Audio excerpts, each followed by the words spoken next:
Thanks for joining us for this session. We really want to thank you and for taking the time out. You have been a great success story in crypto industry. You have made over $10 million last year, and we want to share this amazing story with our members today. So I'll let you go ahead and explain. You can explain us how you have been able to achieve this great success.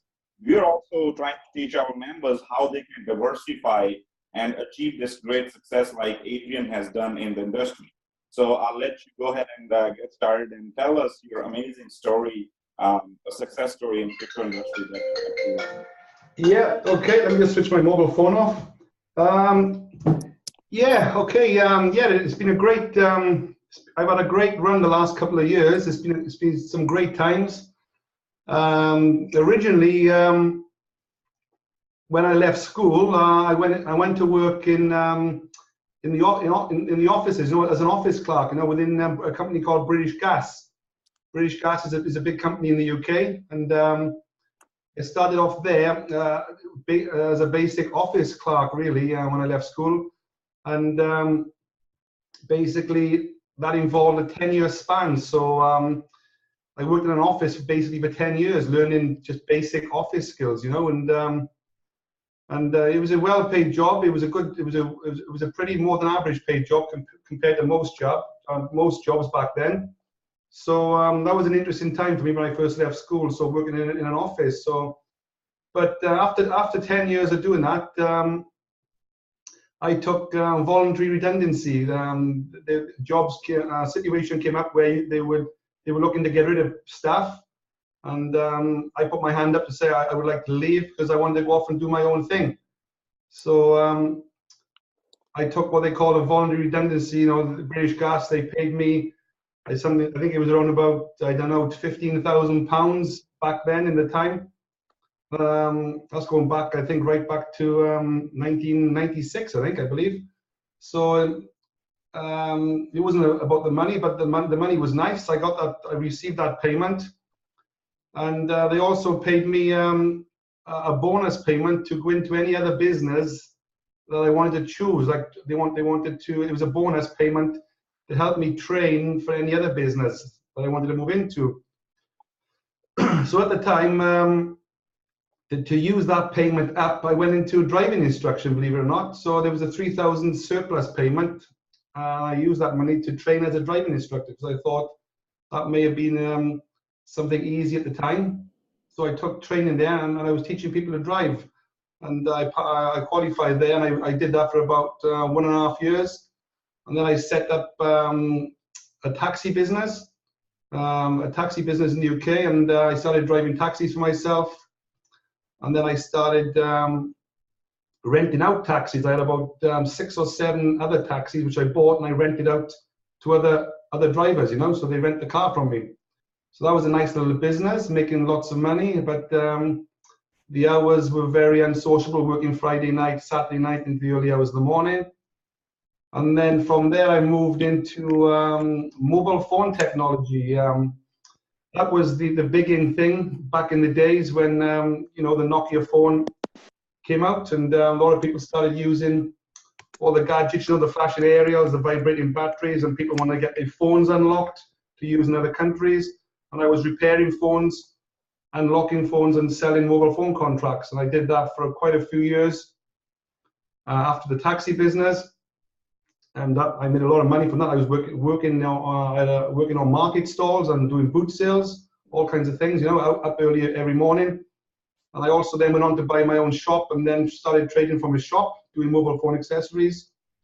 And I also added to that then what they called a loan system, like a cashback loan system, where people would come into me with a mobile phone, or they gold, or their jewelry, and they would give me their jewelry or gold or their mobile phone, and I would give them a loan. I'd lend them money, charge them an interest rate, and they would come back next week or next month, give me the jewelry back, and I would give them the money back, and obviously charge them an interest rate.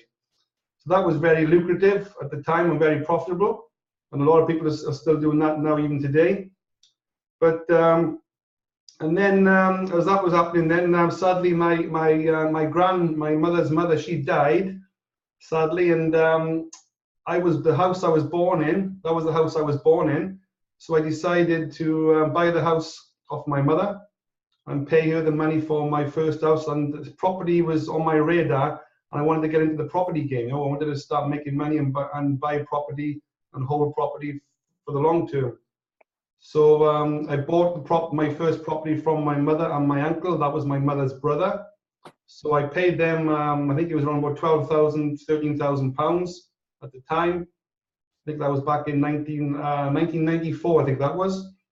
So that was my first property. I bought that and then rented it out to a single parent on housing benefits. So that was my first investment property in 1994.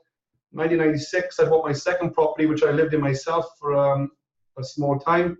And then I moved out with that into my girlfriend at that time, and I rented out my second property. So I had 2 properties on the go then.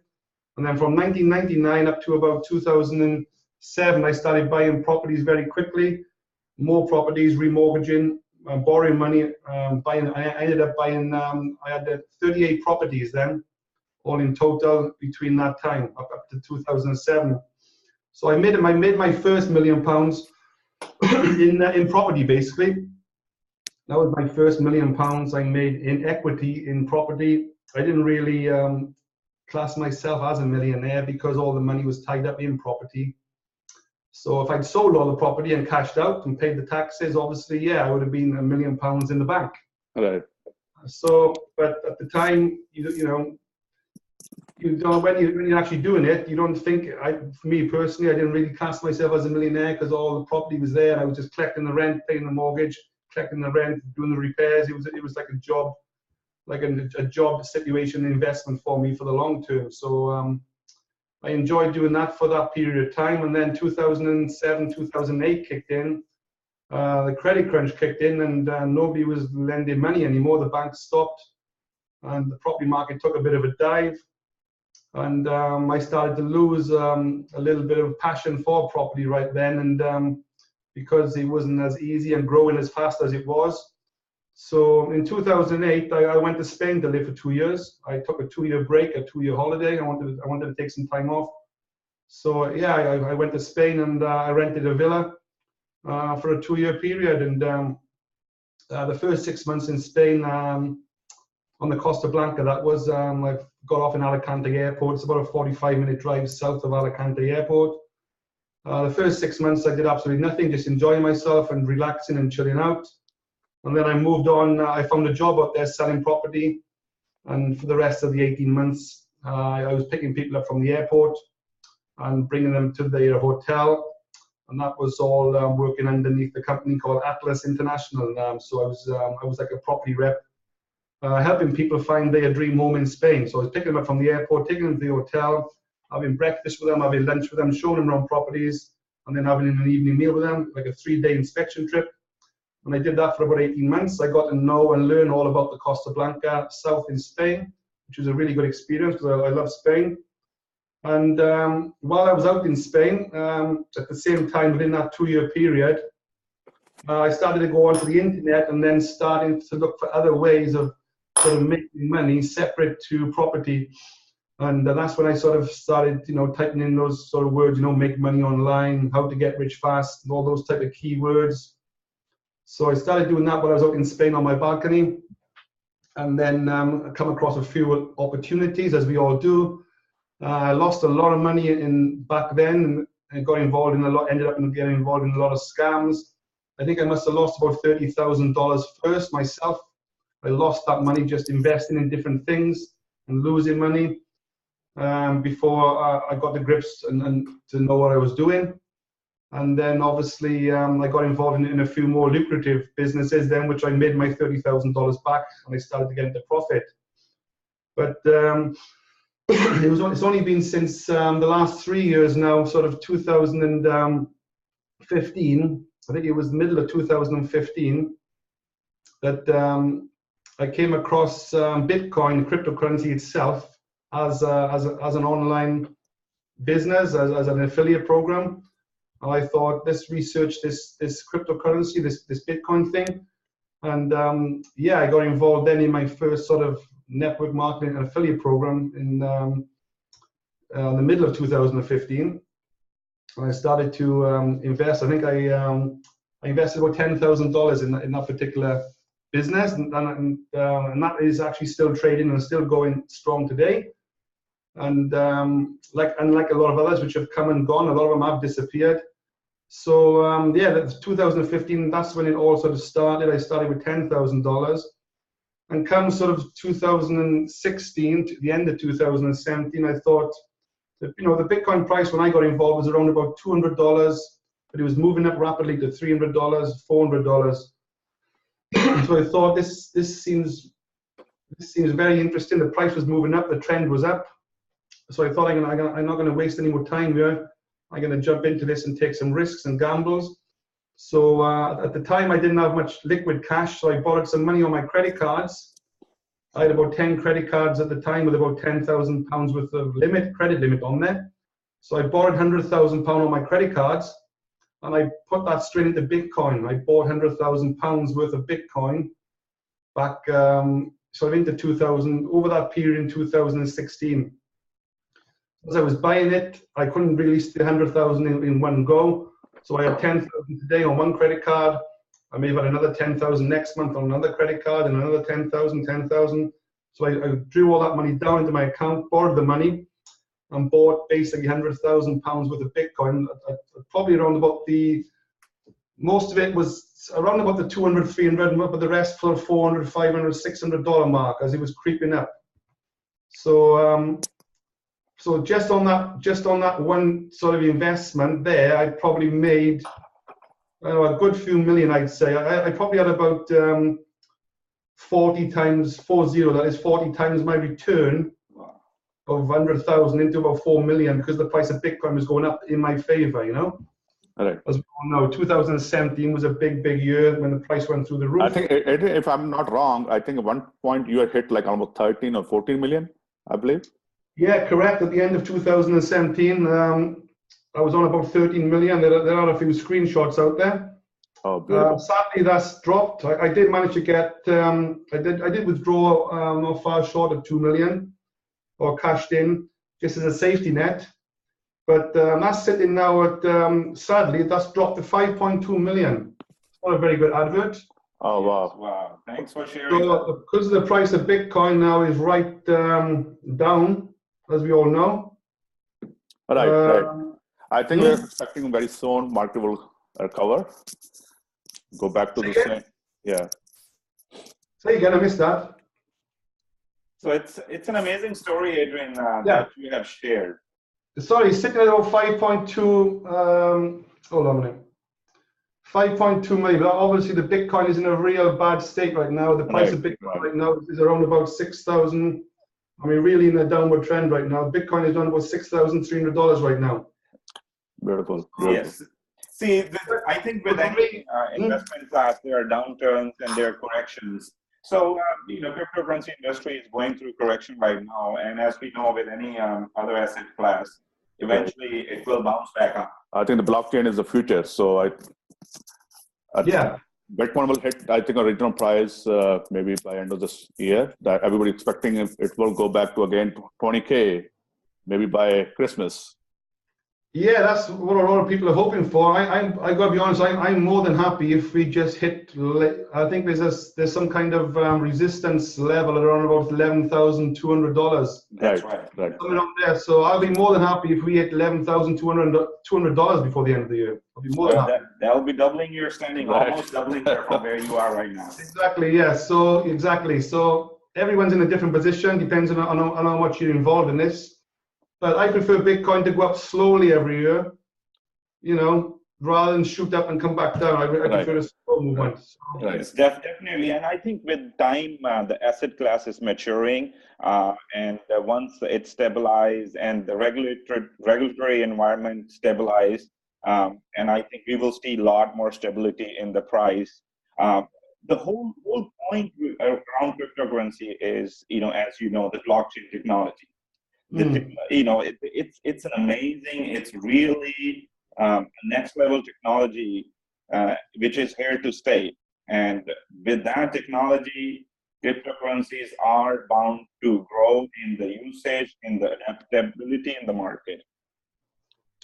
And the other thing, good news is actually in the US, all the big companies, like for example, Goldman Sachs, all the big banks, they want to get into cryptocurrency, and I think they're waiting for the custodian, I believe. Yeah, they're setting up the custodian accounts, and once that is cleared out, then they will start offering it to their high net worth individual clients, and that will really open up the market to a lot of big institutions who are who are the real money backs in the market.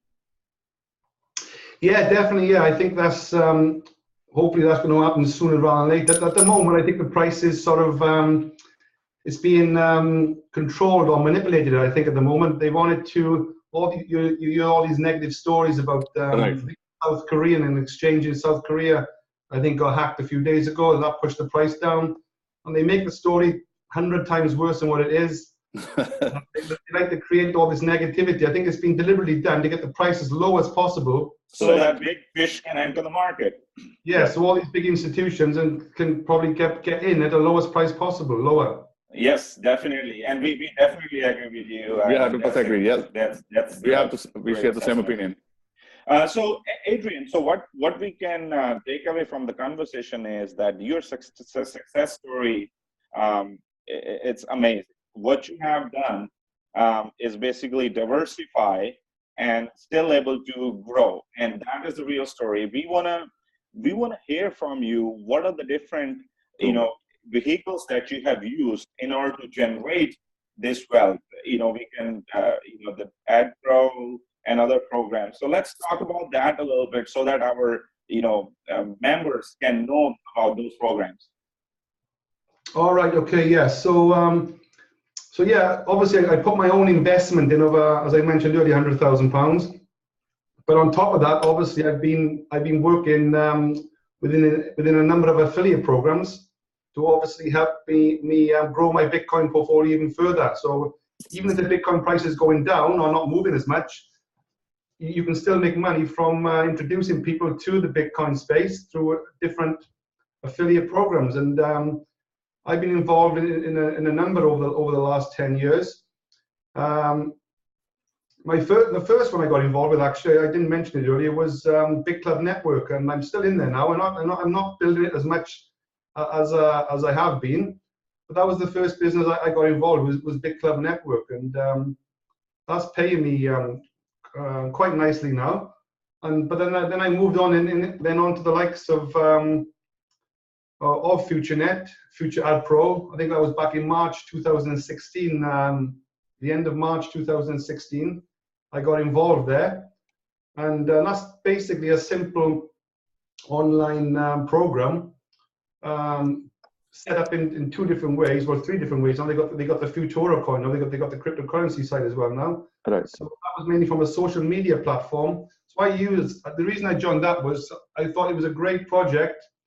Even if I didn't make any money from it, it was a social media platform like Facebook, where you could network and meet other like-minded people within the make money online space. So I joined it specifically purely for the social media platform, just to find and add new friends.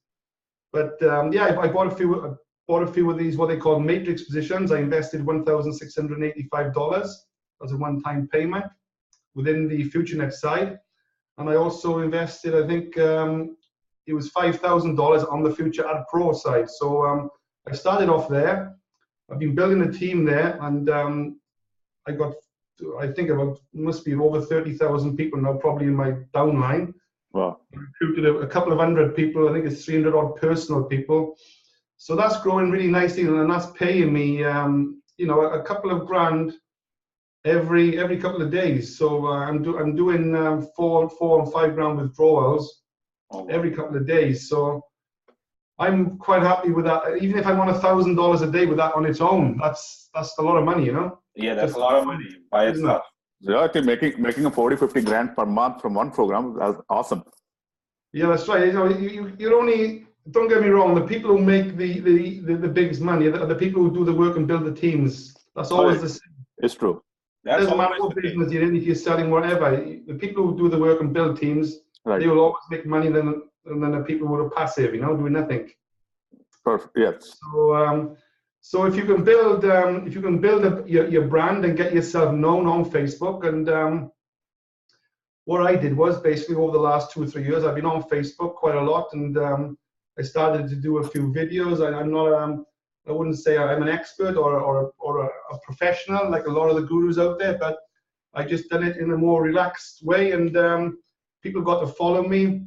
They liked the way I did things, and they joined my team. You know, they come onto my email list, and they added me as a friend on Facebook. And then they got to get my updates, and they were asking me, well, what are you up to these days? And they ended up joining my team. So that's all. That's what it's all about, really, is building a presence on the internet, getting yourself sort of the know, like, and trust factor, get people to know and like you and trust you, basically. Right, right.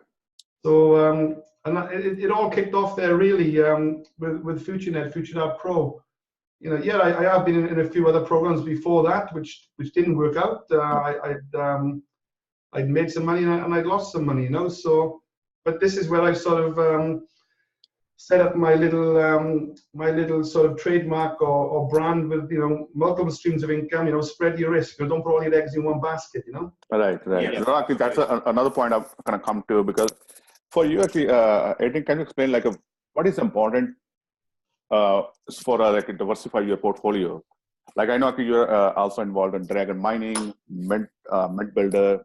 Yeah. Has also amazing programs. Can you explain those programs as well? What's your success with Dragon Mining and as well Mint Builder?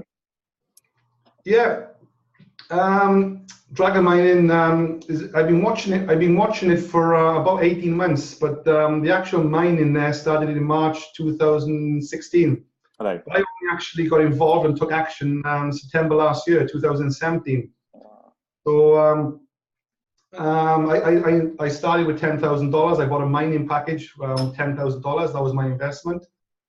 So, but that was after flying out to Las Vegas for a trip, a couple of days. I think it's about how long was I out there for? About 5 or 6 days, maybe a bit longer. I had a few days in Las Vegas. That's why I went to the Network Marketing Pro event. Eric Warray, I visited him for that was a 3-day event. He's an amazing guy, yeah.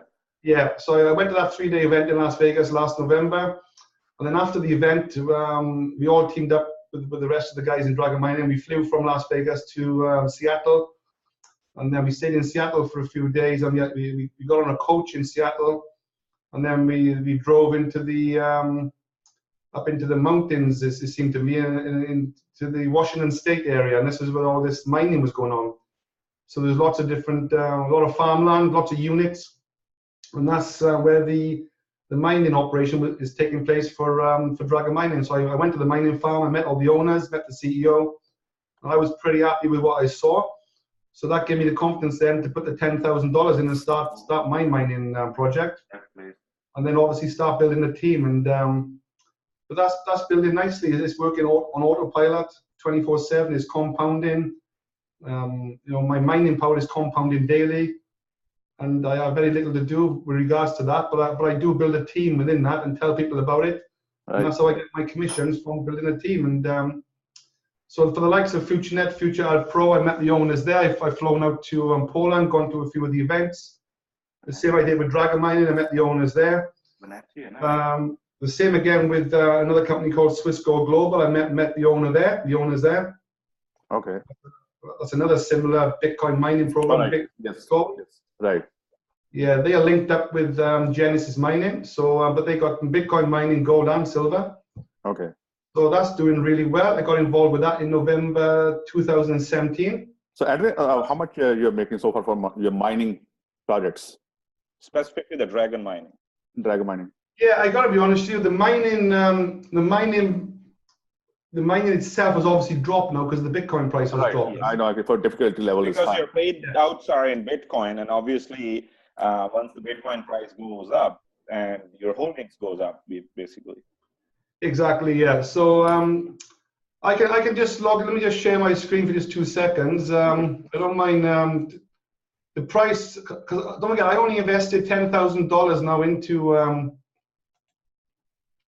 into Dragon Mining. Okay, so Lifestyle Galaxy is the rebrand name now. So when I say Dragon Mining, that's actually changed over to Galaxy Mining. So right.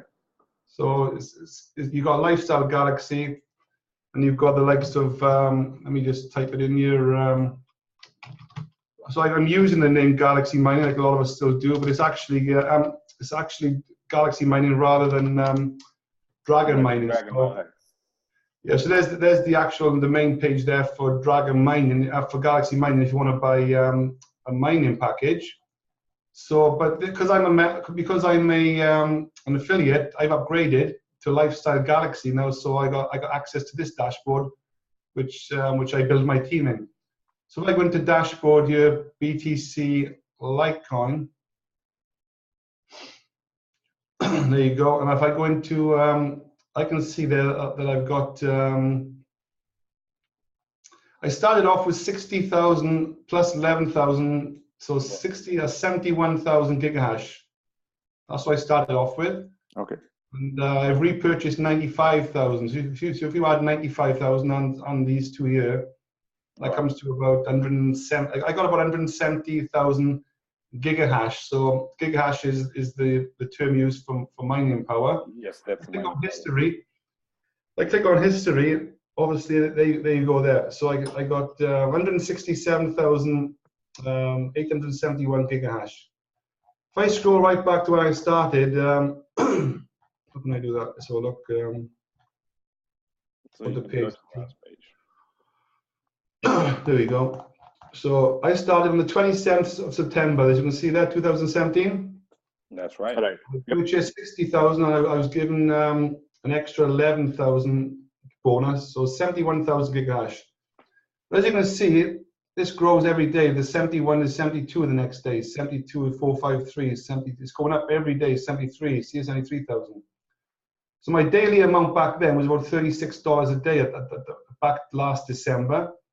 As you can see, as time went on, as it compounded, the $30 went up to $40, $43, $50, $50 a day, and $60 a day. Kept going up and up and up, you know.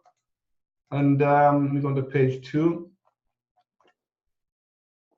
So at one point, then up to $75 a day back in the end of November, and then it hit 87, 96, then it was on $100 a day.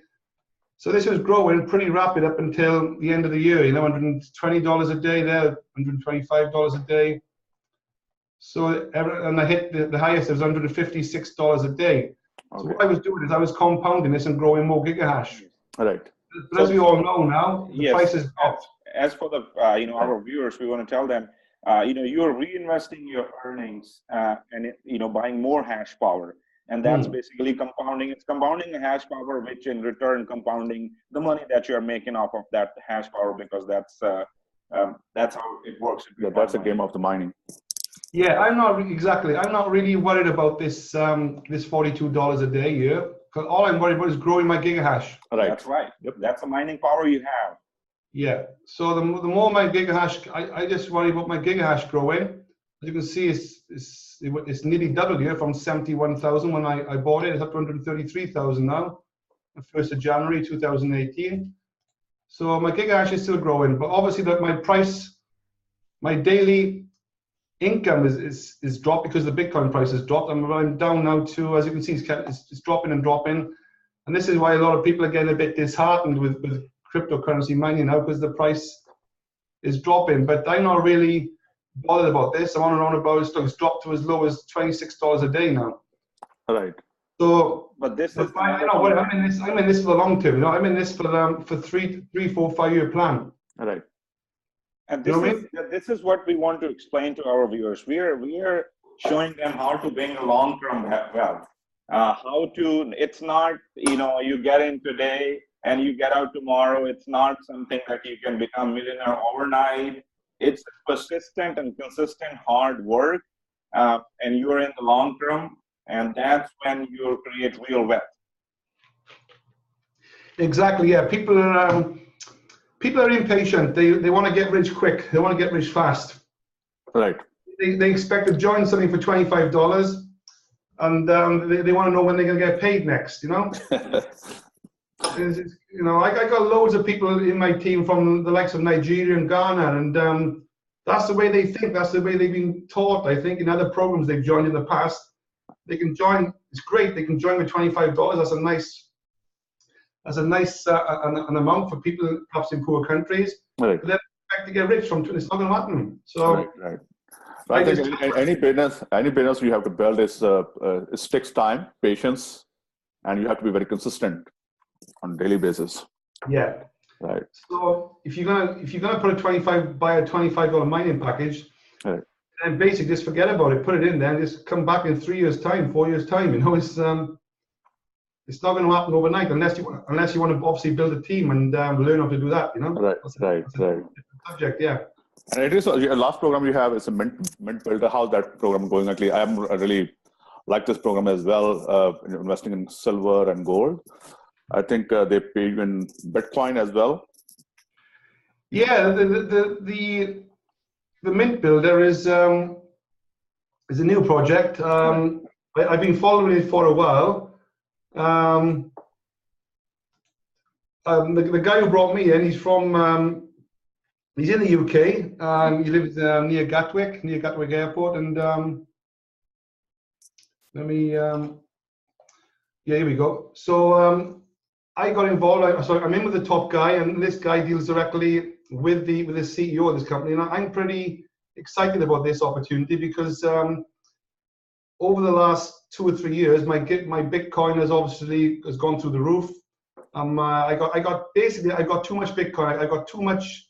Obviously, I got loads of properties as well. So it's a good idea to diversify. And you know, it's like anything. Property and land are probably one of the best investments out there, but you need a lot of money to start, and you need a lot of education and know what to do. And it comes with a lot of hassle as well from tenants if you want to, you know, for the long term. So I've already done that, as you know, the property game, but the crypto game, the cryptocurrency space, I've been excited about that the last 3 years, and I've grown that to a stage now where I think, okay, I'm at a point, you know, $13 million in December, it's dropped to $5-6 million now. Right. I could easily go back up to $10 million, but I need to start even diversifying even further. Now I'm putting this into precious metals as well, and I've got gold, I've got silver, but you know, I've got about 40 grand's worth sitting there, you know, from what I've done over the years. But that's from my point of view, that's a small sort of level, right, because I got too much in Bitcoin crypto.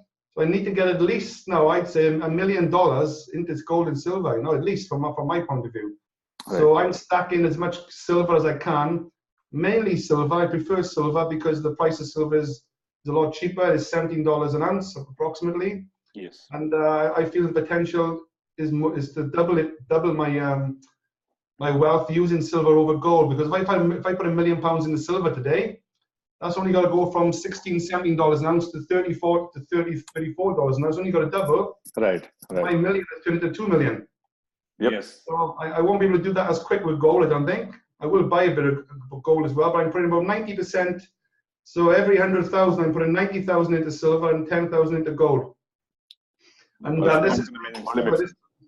this company's come along at the right time.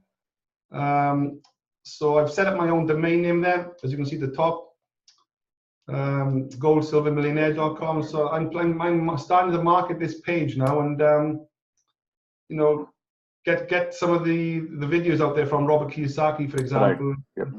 So no, I think the future silver is ready to explode in a couple of years. I think the market is really looking good for silver. Yeah. And the best part is actually you're investing in silver and you're getting paid in Bitcoin in this program. That's amazing.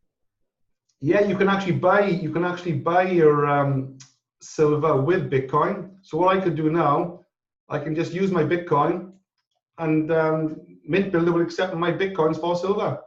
Oh wow! So that's brilliant for me because it's less hassle, you know, for exchanging it back to dollars and then buying the silver. But at the same time, and also if you want to, with regards to the actual, they specialize in bullion, silver, and coins as well, and also graded coins like collector coins. So I like the idea that I can buy as many as what they call these Silver Britannia coins in the UK. Yeah, and they're actually capital gains tax free. So if I bought £1 million worth of silver Britannia coins, and the price of silver doubled, I won't have to pay any tax. Oh wow, that's amazing. Oh, wow. That's completely tax-free from the government in the UK. I think that's in a lot of maybe in other countries as well. So That's for a me, great way to diversify, and that's one of our points as well. We want to teach people how to be able to diversify and grow wealth over time. We don't want to put all the eggs in one basket, as you have explained earlier, and that's the whole goal. And I think that's the biggest take from this conversation. Your story as well as how you have been able to diversify, and also not exposed to the market rates that are otherwise if you don't diversify. Yeah, exactly. Yeah, I've been doing it for many years now. I've seen so many people join certain programs over the years, and then just stick to that one business. For an example, they just come in. Yeah, it'd be great to be able to stick to one business and focus on one. That would be so easy, and that would be great. But at the end of the day, you've got to spread your risk. You can't trust anyone these days. Even if you meet them face to face, you can't. Things can go wrong. Right. So to me, I always say to somebody, if you've got $1,000 to put into a business, then if you're going to put that $1,000 into one business, then you're really hoping for the best. And if anything goes wrong, that's it. Your money's gone. Right. Yep. So you want to be thinking of at least 3 businesses, but I'd say even that's not enough. I'd say at least 5. And with that $1,000, put $200 into 5 different ones. So $200 in program 1, $200 in program 2, 3, 4, and 5. So spread your $1,000 over 5 different programs. Yeah, exactly. We share the same concept here because actually whatever money they're ready to put in, for example, 1,000, 5,000, they have to diversify each in equally in the same different programs. So exactly, yeah, right. Exactly. And I didn't actually. We are almost getting to the end. Give us some your last thoughts or last word for our audience. Basically, I think regards to internet marketing and network marketing, a lot of people they don't give it their full 100%. A lot of people they start and then they quit. Most people quit. Right. Yes. Those people that have bought one Bitcoin when it was $10,000, and now the price has dropped to $6,000. He sold it to $7,000 because he had enough. He got scared. So he lost $3,000 because he just wanted to get out. He'd had enough. He was just playing with his head, Right. There's a lot of people out there, they just get afraid. They put their money in. And if they see the price drop, they end up getting out at the wrong time, and then, they don't stick with it. So, it's a very volatile game. If you want to talk about investments, any investment is volatile. It goes up and down. So it's up to the sponsor and the person that brings these people in. Like that particular person, then he just went out and bought Bitcoin on his own, just from an advert he saw or something on the internet. He didn't really have a mentor or somebody to guide him and help him. So I'd say always, find a person like a mentor that can help and guide you and help you make the decision what to do. Because really, if you're $100, $1,000, $10,000, or even $100,000, you've got to sit down carefully with somebody else and make a decision on it. It's a pretty important decision, right? Because you could easily lose all that money, right? So so as long as you got somebody to guide you and who's already done it, then I think you've got a good chance of succeeding over the next couple of years. Yeah, you're absolutely right. Actually, I think leadership is really important, and your sponsor should know what he's doing or she's doing, so she or he will guide you in proper ways. So thank you, Adrian, for your time, and as well, Sandeep. Yeah, thank you, Adrian. We really appreciate your time. And cheers, Sandeep. Yep. All right, and take care. Cheers, Arman. Thanks a lot. Bye-bye. Thanks. Take care. Bye. Anytime. Cheers, Bye.